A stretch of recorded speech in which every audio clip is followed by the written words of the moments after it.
नमस्कार, मैं हूं संजीव त्रिवेदी। पिछले 3 दिनों की घटनाक्रम ने जो भी असर दिखाया उसका एक नतीजा सामने आया है। तो पहले घटनाक्रम क्या है वो समझ लें और फिर नतीजा क्या है। घटनाक्रम तो यह है कि पहले चरण के मतदान के बाद प्रधानमंत्री ने जबरदस्त तरीके से अपनी वाक शैली का प्रयोग करते हुए कांग्रेस के ऊपर वो तमाम निशाने साधे जिससे जाहिर है कांग्रेस पार्टी को बाहर निकलकर जवाब देना पड़ा। वो तिलमिला गई क्योंकि मामला जुड़ता था, उनके मैनिफेस्टो से मामला जुड़ता था, मुस्लिम तुष्टीकरण की नीति से कथित तौर पर जो आरोप उन पर लगते हैं, और मामला जुड़ता था जाहिर है मंगलसूत्र का।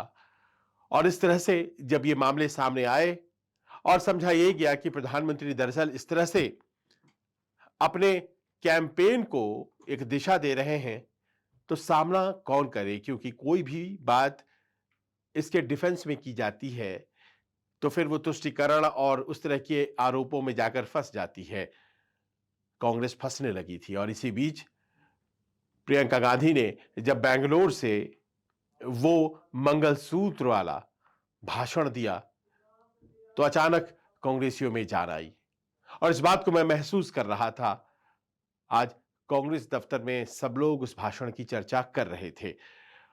प्रियंका यहीं नहीं रुकी, वो बुधवार को वायनाड में थी, भाई राहुल गांधी के लिए आखिरी दिन का कैंपेन करती हुई, प्रचार करती हुई, और वहां जो भी उन्होंने प्रचार किया उस दौरान भी उन्होंने लगातार निशाने पर प्रधानमंत्री मोदी को लिया। राहुल खुद महाराष्ट्र में प्रचार कर रहे थे, अमरावती में, लेकिन आखिरी दिन का प्रचार वहां प्रियंका गांधी ने वायनाड में किया। और इस तरह से देखा यह गया कि आम कांग्रेसी जो आरोप अपने तरीके से लग रहे थे उन पर जवाब तैयार नहीं कर पा रहे थे, चाहे वो तुष्टीकरण की बात हो, चाहे वो बात मैनिफेस्टो में कुछ ऐसा है कि भाई संपत्ति ले लेंगे और संपत्ति दूसरों को बांट दे देंगे, घुसपैठियों को दे देंगे, इस तरह की बातें जो कही जा रही थी प्रधानमंत्री के द्वारा, इसका प्रवक्ता माकूल जवाब नहीं दे पा रहे थे। कोई नेता आगे नहीं आना चाह रहा था, कोई नहीं फंसना चाह रहा था कि वो सांप्रदायिक मुद्दों में चुनाव कहीं न चला जाए। और ऐसे में बहुत ही सटीक तरीके से प्रियंका का जवाब आया। और ये जो घटनाक्रम बीता, इसके बाद से एक और चीज सामने आई, और वो ये कि तुरंत ये फैसला भी हो गया कि प्रियंका गांधी रायबरेली से चुनाव लड़ेंगी। वो जो थोड़ी बहुत हिचक थी, वो जो एक दिमाग में चल रहा था कि अगर ये फैसला ले लिया जाता है तो क्या होगा, वो इस तरह की बातें जो कि दुविधा उत्पन्न कर रही थीं, वो पूरी तरह से खत्म। और आज की तारीख में जब मैं आपसे बात कर रहा हूं तो ये अपने आप में तय है कि रायबरेली से प्रियंका गांधी चुनाव लड़ेंगी और अमेठी से राहुल गांधी। ये कैसे पहुंचा गया निर्णय पर, तो बताया यही जा रहा है कि प्रियंका गांधी और राहुल गांधी का चुनाव लड़ना वहां के लोगों की मांग है, वहां के लोग चाहते हैं, लेकिन उनके चाहने भर से यह फैसला कांग्रेस आलाकमान नहीं लेना चाहता था। लिहाजा एक सर्वे कराया गया और सुनील कानूगोलू नाम के, जो आज की तारीख में कांग्रेस के पोल स्ट्रैटेजिस्ट हैं, रणनीतिकार हैं, कभी प्रशांत किशोर की टीम में हुआ करते थे, उन्होंने अपने सर्वे करवाए और वो ब्लॉक लेवल से लेकर बूथ लेवल तक के सर्वे कराए गए। उसकी रिपोर्ट आई है और उस रिपोर्ट के आधार पर उन्होंने इस बात की तस्दीक की है, कहा है कि अपने पार्टी के जो शीर्ष नेतृत्व हैं उनसे, कि दोनों का वहां लड़ना वक्त की मांग है, लड़ा जा सकता है। इस बात को मानते हुए कि दरअसल वहां पर जो लड़ाई होने जा रही है अमेठी और रायबरेली में, वो कोई सामान्य लड़ाई नहीं है। ऐसा नहीं है कि एक उम्मीदवार दूसरे उम्मीदवार से भिड़ेंगे।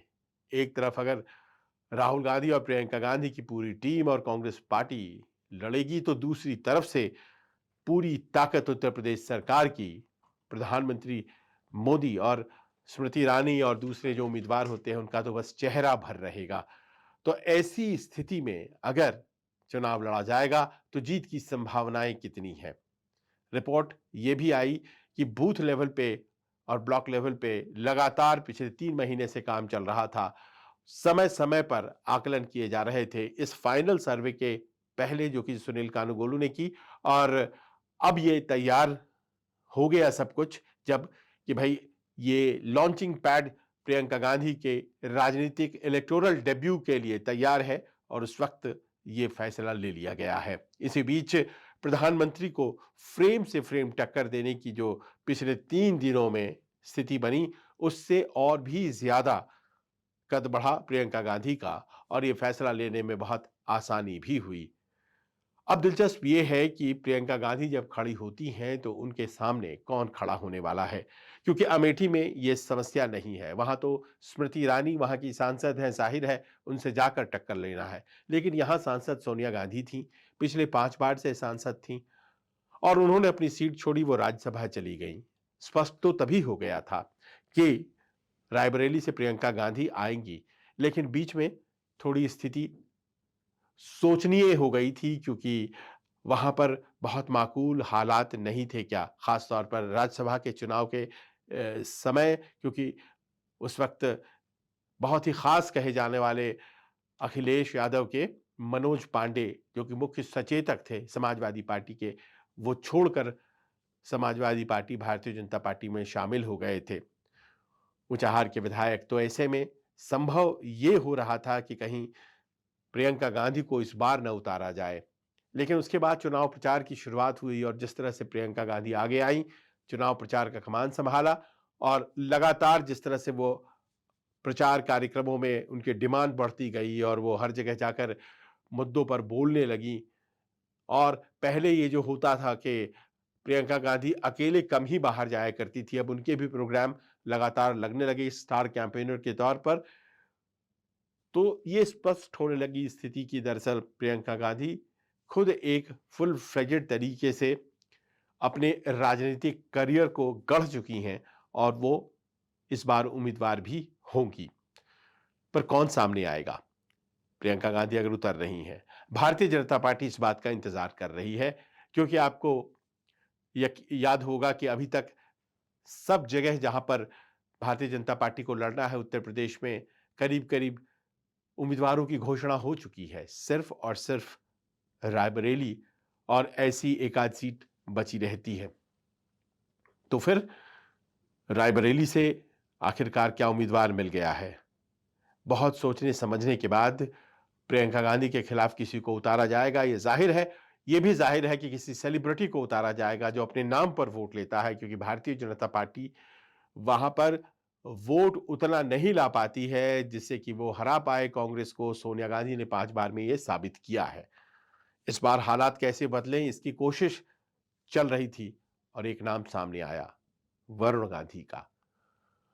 जो जानकारियां आई सूत्रों से, उन्होंने बताया कि वरुण गांधी, जिनका टिकट पीलीभीत से भारतीय जनता पार्टी ने काट दिया था, उनके सामने ये प्रपोजल आया कि आप रायबरेली से प्रियंका गांधी के खिलाफ लड़िए।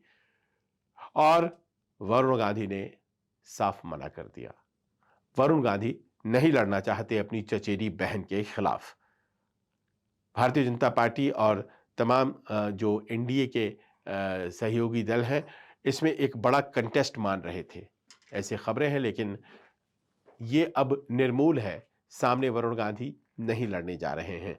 प्रियंका गांधी के सामने कौन लाया जाएगा? वो एक बड़ा कद का उम्मीदवार होगा, उसकी अपनी एक पहचान होगी, प्रियंका गांधी से टक्कर ले सके इस तरह का उसका अपना एक रुतबा होगा, ये तो तय है। लेकिन वो कौन होगा, ये अभी तक आम लोगों को पता नहीं है।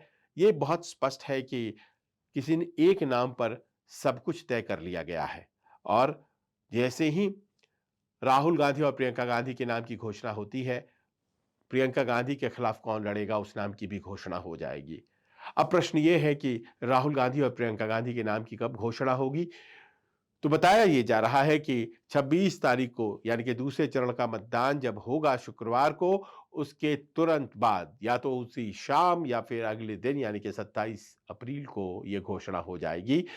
क्योंकि पर्चा भरने की जो तारीख है वो 26 अप्रैल से ही शुरू हो जाएगी और 26 अप्रैल से शुरू होकर वो 3 मई तक चलने वाली है और नाम की घोषणा होगी और उसके बाद पर्चा भरा जाएगा।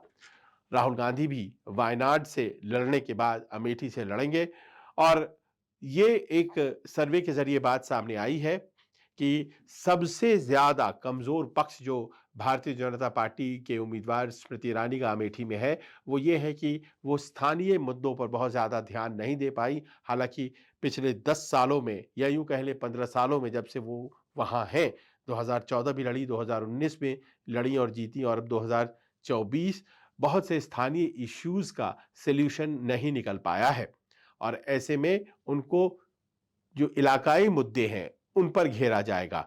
बड़े बड़े मुद्दों की बात नहीं की जाएगी। अमेठी और रायबरेली के जो लोग हैं उनकी अपनी जो ज़रूरतें हैं वो कितनी फुलफिल हुई हैं उस पर फोकस रखा जाएगा। रायबरेली में एक निश्चित संख्या वोटर्स की है जो कि कांग्रेस पार्टी के साथ जाती थी, उसमें से कुछ लोग टूट गए हैं। बड़े बड़े नेता जो स्थानीय स्तर पर हैं वो टूट गए हैं। उनकी भरपाई कैसे होगी और क्या जो एक प्रियंका गांधी की अपनी पर्सनालिटी का जो एक असर है उस क्षेत्र में वो काम करेगा? क्योंकि आप जानते हैं साल 2004 या यूं कह लीजिए जब से प्रियंका गांधी सोनिया गांधी लड़ रही हैं, प्रियंका गांधी लगातार कैंपेन कर रही हैं, प्रचार कर रही हैं और मैंने 2004 में खुद देखा था कैसे वो अमेठी और रायबरेली के बीच आती जाती रहती थी और चुनाव प्रबंधन करती रहती थी। यानी कि पर्दे के पीछे से बहुत काम उन्होंने किया है। वो अमेठी और रायबरेली के क्षेत्र के बहुत से लोगों को जानती हैं और जाहिर है कि ये सब चीज़ें उन्हें काम आने वाली हैं। दूसरी बात ये भी कही जा रही है कि जैसे ही नामों की घोषणा होगी उसके बाद राहुल गांधी के तो देशव्यापी जो टूर प्रोग्राम है वो लगते रहेंगे, लेकिन प्रियंका गांधी स्टेशन हो जाएंगी। वो निश्चित अपने आप को कर लेंगी रायबरेली और अमेठी के लिए और वो लगातार इन्हीं दोनों क्षेत्रों में प्रचार करेंगी, अपने लिए प्रचार करेंगी और भाई राहुल गांधी के लिए प्रचार करेंगी। ये सारी चीज़ें करीब करीब अब तय हो गई हैं। वहाँ पर पहले से टीमें तैयार हैं जो कि कांग्रेस की टीमें हैं विशेष तौर पर जो राहुल गांधी और प्रियंका गांधी के लिए काम करेंगी और बस सेनापतियों के पहुंचने की ज़रूरत है वहां पर ताकि युद्ध की घोषणा की जा सके। ये युद्ध की तरह ही होगा क्योंकि भारतीय जनता पार्टी की भी प्रबल तैयारी है और स्मृति ईरानी एक ऐसी मजबूत उम्मीदवार है जिन्होंने वो दर्जा हासिल किया जायंट किलर का जब उन्होंने राहुल गांधी को पिछले चुनाव में हरा दिया था और इस विश्वास के साथ हराया था कि कह करके कि वो हरा देंगी। इस बार भी उनका दावा है कि वो इस बार भी चुनाव जीतेंगी। स्मृति ईरानी का अपनी एक पहचान है, उनका अपना एक तरीका है जिसके ज़रिए वो चुनाव लड़ती हैं, लेकिन स्थानीय मुद्दों में बहुत सी बातें हैं। स्वास्थ्य के क्षेत्र को लेकर ख़ास तौर पर क्या हुआ है वहाँ पर, जहाँ तक नए फैक्ट्रीज़ को खोलने की बात, रोज़गार के सवाल, ये तमाम ऐसी चीज़ें हैं जिस पर स्थानीय स्तर पर घेरने की तैयारी कांग्रेस ने बनाई है। जब ये गांधी परिवार उस क्षेत्र से लड़ा करता है तो जाहिर है कि उन्होंने अपने लिए व्यवस्थाएं की हैं सेल्फ हेल्प ग्रुप्स के ज़रिए और कई चीज़ें ऐसी जो कि वो खुद साल भर करते रहते हैं। भले ही वो दोनों जाए, परिवार के लोग जाए ना जाए, लेकिन वहाँ उनके जो टीम है, जो लोग हैं वो काम करते रहते हैं और इसीलिए जो वोट करीब 3.5 लाख का था वो बरकरार है राहुल गांधी के लिए और कुछ उससे ज़्यादा वोट कहा जाता है कि सोनिया गांधी का है। उसमें ऐड कितना किया जाए ताकि पिछली बार की तरह कोई फियास्को ना हो, कोई गड़बड़ ना हो, इसकी भी तैयारी की गई है। अब इंतज़ार लोगों को 26 तारीख का, जिसमें कि दूसरे चरण की वोटिंग खत्म हो, वायनाड की वोटिंग खत्म हो और उसके बाद फैसला सामने आए कि राहुल और प्रियंका लड़ेंगे अमेठी और रायबरेली से और प्रियंका अपनी इलेक्टोरल डेब्यू रायबरेली से करेंगी। कैसा लगा आपको ये वीडियो? हमें अपने कमेंट्स के जरिए जरूर बताइएगा। नमस्कार। नमस्कार, मैं हूं मानक गुप्ता। अगर आपको हमारा ये वीडियो पसंद आया हो तो इसे लाइक और शेयर जरूर करें और हाँ, हमें सब्सक्राइब और फॉलो करना ना भूलें ताकि आप देश और दुनिया की कोई खबर मिस ना करें। तो जुड़े रहिए हमारे साथ और देखते रहिए न्यूज़ 24।